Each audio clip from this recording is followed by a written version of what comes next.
انشاءاللہ ایک 2 منٹ میں شروع کرتے ہیں۔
السلام علیکم ورحمۃ اللہ وبرکاتہ۔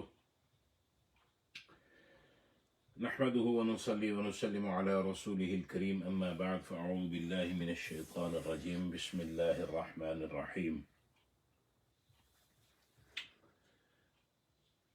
وما أفاء الله على رسوله منهم فما أوجفتم عليه من خيل ولا ركاب ولكن الله يسلط رسله على من يشاء والله على كل شيء قدير۔